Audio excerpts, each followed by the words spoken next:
आज हम शुरू करने जा रहे हैं पॉलिटी एंड कॉन्स्टिट्यूशन।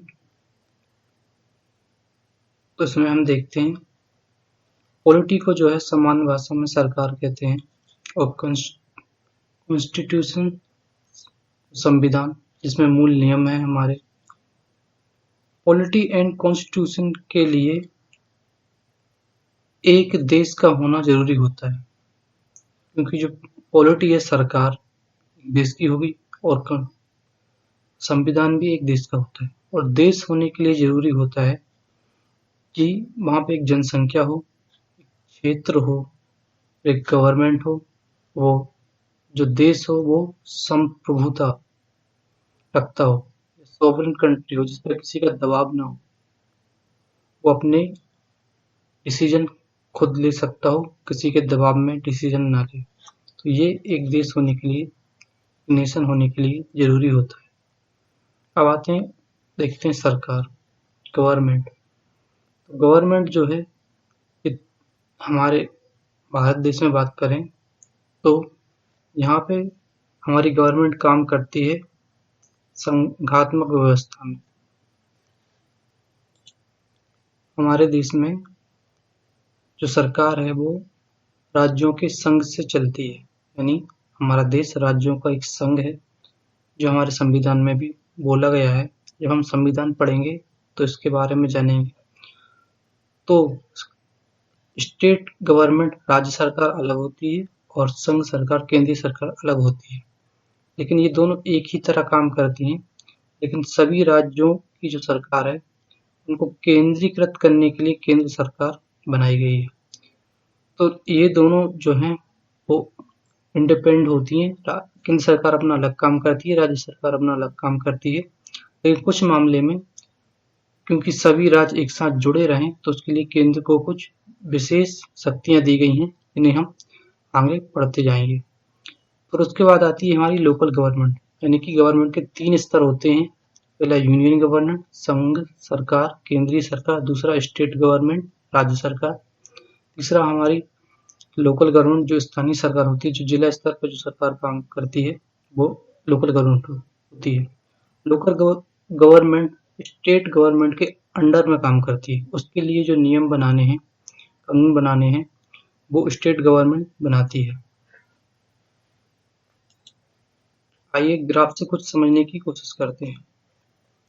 यहाँ पे आप जो ग्राफ देख रहे हैं ये ग्राफ इंडिकेट कर रहा है राज्य सरकार को। ये ग्राफ इंडिकेट कर रहा है केंद्र सरकार को। इससे ये पता चला ये केंद्र सरकार, ये राज्य सरकार। तो ये दोनों अलग अलग हैं, ये अपने अलग अलग काम करते हैं। लेकिन जो आप देख रहे हैं जिला स्तरीय सरकार, ये राज्य सरकार के अंदर आती है।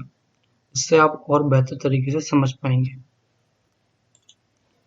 अब हम देखते हैं पार्ट ऑफ गवर्नमेंट, यानी सरकार के भाग। सरकार में ये 3 हमारे भाग होते हैं। सरकार में पहली जो है वो एग्जीक्यूटिव यानी कार्यपालिका, जिसमें मंत्री होते हैं जो कानून को लागू करना इसका काम रहता है, कानून को लागू करते हैं। ये जो है ये 2 प्रकार की होती है। एक अस्थायी, जिसमें राजनीतिक नेता होते हैं, मंत्री होते हैं, जो कुछ निश्चित समय के लिए काम करते हैं, टेम्परेरी होते हैं। जैसे जो नेता होते हैं, मंत्री होते हैं, जो हमारे सीएम है, पीएम है, वो 5 साल के लिए बनते हैं, उसके बाद दूसरे आ जाते हैं। यही कार्यपालिका में दूसरे होते हैं स्थायी, जो नौकरशाह होते हैं, जैसे आईपीएस, आईएएस, और इनसे लेके जो चपरासी तक के जो हमारे रहते हैं, जो परमानेंट होते हैं, वो जो इन कानूनों को लागू करने में सहायता करते हैं, उन्हें लागू करते हैं, वो होते हैं स्थायी। तो ये हमारी कार्यपालिका हो गई। दूसरी होती है हमारी लेजिस्लेटर यानी विधायिका। विधायिका जिसमें सदन होते हैं हमारे, जो कानून बनाने का काम करती है।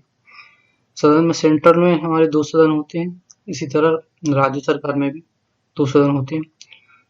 जुडिशरी जो है वो है न्यायपालिका, जो कोर्ट, जो कानून जो विधायिका ने बनाए हैं, जिसे कार्यपालिका ने लागू किया है, उनकी जांच करने के लिए होती है जुडिशरी यानी न्यायपालिका। राज्य सरकार और केंद्र सरकार लगभग एक जैसी होती है। कुछ चीजें होती हैं, जो डिफरेंस होती है, उन्हें हम आगे देखते जाएंगे। अभी हम देखते हैं कि कौन किसकी तरह काम करता है, क्योंकि राज्य सरकार और केंद्र सरकार जो है वो लगभग एक सी होती है। जैसे यहाँ पे कार्यपालिका है, तो कार्यपालिका ये केंद्र सरकार की अलग केंद्र सरकार के भी 3 भाग होंगे और राज्य सरकार के। यहाँ एग्जीक्यूटिव कार्यपालिका है तो केंद्र सरकार की भी होगी, और राज्य सरकार की ऐसी विधायिका जो है वो केंद्र सरकार की भी होगी, राज्य सरकार की भी होगी, उसमें भी सदन होंगे। ऐसी जुडिशरी है वो राज्य सरकार की भी होगी और केंद्र सरकार की भी होगी। तो हम देखते हैं कि कौन किसकी तरह काम करता है। तो जो पहले हमारी कार्यपालिका, कार्यपालिका में केंद्र सरकार में हमारे प्रेसिडेंट आते हैं, यानी कि राष्ट्रपति। उसके बाद आएंगे वाइस प्रेसिडेंट, उपराष्ट्रपति, और आते हैं union government council of minister, जो हमारी सेंट्रल गवर्नमेंट है उसकी काउंसिल ऑफ मिनिस्टर आते हैं पूरे। ये जो काउंसिल ऑफ मिनिस्टर होते हैं ये हमारे लोकसभा और राज्यसभा इन्हीं के एमपी होते हैं। जैसे हमारी लेजिस्लेटर है, इसमें केंद्र सरकार में हमारे 2 सदन होते हैं, एक अपर सदन होता है राज्यसभा, लोअर सदन हमारी लोकसभा। इसी तरह हमारे राज्य में होते हैं एक लेजिस्लेटर असेंबली जो होती है हमारी विधानसभा, और एक लेजिस्लेटर काउंसिल जिसे होती है हमारी विधान परिषद। हमारी जुडिशरी में जो होती है, केंद्र में होता है सुप्रीम कोर्ट, और राज्य में स्टेट में होता है हाई कोर्ट। इसे भी हम आगे देखेंगे।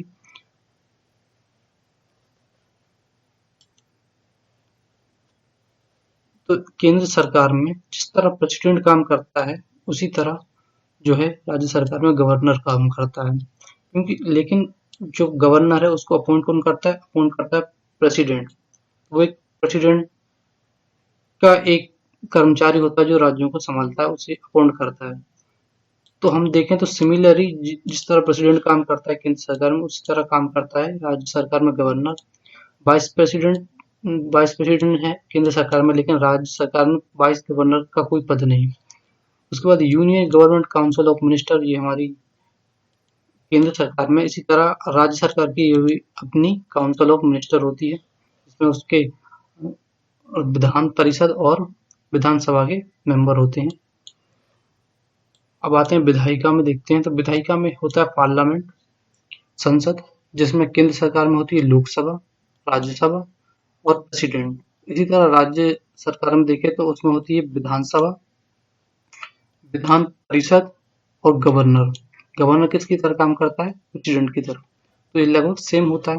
न्यायपालिका में देखें तो न्यायपालिका में केंद्र सरकार में होती है सुप्रीम कोर्ट और राज्य सरकार में हाई कोर्ट।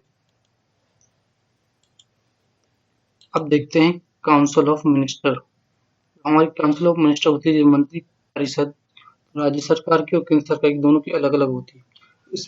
इसमें क्या है, इसमें इसके 4 भाग होते हैं। पहला कैबिनेट मिनिस्टर, कैबिनेट मंत्री होते हैं। दूसरा स्टेट मिनिस्टर, राज्य मंत्री होते हैं। तीसरा स्वतंत्र प्रभार मंत्री, इंडिपेंडेंट स्टेट मिनिस्टर, और चौथा है कैबिनेट मंत्रिमंडल। तो ये केंद्र और राज्य दोनों की होती है। जो कैबिनेट मिनिस्टर हैं उन्हें बड़े मंत्रालय, बिग मिनिस्ट्री को भार दिया जाता है, उनका काम दिया जाता है। हो सकता है कि कैबिनेट मिनिस्टर के अंदर कुछ स्टेट मिनिस्टर को भी इसमें जोड़ दिया जाता है उनकी सहायता करने के लिए। तो ये दोनों को जो बिग मिनिस्ट्री है, बड़े मंत्रालय, इसका भार दिया जाता है। उसके बाद आते हैं स्वतंत्र प्रभार राज्य मंत्री। इनको जो स्मॉल मिनिस्टर, जो छोटे कामों के मंत्रालय हैं, उनका भार दे दिया जाता है उनके काम करने के लिए। तीसरा है कैबिनेट यानी मंत्रिमंडल। इसमें सिर्फ कैबिनेट मिनिस्टर होते हैं। अभी हम इसका बेसिक देख रहे हैं, उसके बाद हम इसे डिटेल में भी पढ़ेंगे मंत्री परिषद को।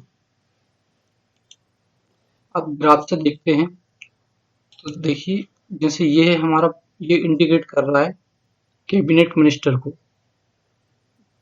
तो कैबिनेट मिनिस्टर के अंदर कौन जाएगा? कैबिनेट, मतलब कैबिनेट के अंदर कैबिनेट मिनिस्टर, ये हमारा कैबिनेट को इंडिकेट कर रहा है, और ये कैबिनेट मिनिस्टर आ गए इसमें। कैबिनेट के अंदर सिर्फ कैबिनेट मिनिस्टर आएंगे, उसके बाद स्टेट मिनिस्टर उसके अंदर आ जाएंगे। इंडिपेंडेंट स्टेट मिनिस्टर ये सबसे अलग होते हैं, मतलब इनसे और इनका कोई संबंध नहीं होता। ये अपना अलग काम करते हैं, ये अपना अलग काम करते हैं।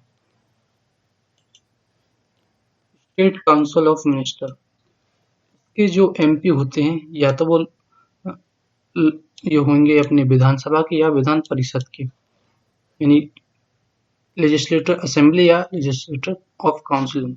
और सेंट्रल के जो काउंसिल ऑफ मिनिस्टर होते हैं वो एमपी होते हैं या तो लोकसभा के या राज्यसभा के। जैसा कि मैंने बोला था, केंद्र और राज्य में जो सरकारें हैं लगभग एक जैसा काम करती है, तो उसमें कौन किसकी तरह काम करता है हम देख लेते हैं। गवर्नर को जो प्रेसिडेंट अपॉइंट करता है और उसे रिमूव भी कर सकता है, उसकी लिस्ट देख लेते हैं। तो सेंट्रल गवर्नमेंट और स्टेट गवर्नमेंट, प्रेसिडेंट की तरह जो काम करता है स्टेट में वो गवर्नर करता है। और जहाँ केंद्र सरकार में जो लोकसभा होती है लोअर हाउस, उसी तरह काम कौन करती है, विधानसभा करती है स्टेट में। राज्य सरकार राज्यसभा जो है जिस तरह सेंट्रल में काम करती है उसी तरह विधान परिषद स्टेट में काम करती है। सुप्रीम कोर्ट जिस तरह सेंट्रल में काम करता है उसी तरह स्टेट में हाई कोर्ट करता है। सेंटर की अपनी काउंसिल ऑफ मिनिस्टर होती है, उसी तरह स्टेट की अपनी काउंसिल ऑफ मिनिस्टर होती है। जिस तरह पीएम काम करता है सेंट्रल में, उसी तरह सीएम काम करता है स्टेट में। भारत राज्यों का संघ है। केंद्रीय और राज्य सरकार अलग-अलग स्वतंत्र होकर काम करती हैं, पर सभी राज्यों को एकजुट करने के लिए केंद्र को हमारे संविधान ने कुछ खास शक्तियां दी हैं, जो हम साथ में ही देख लेंगे।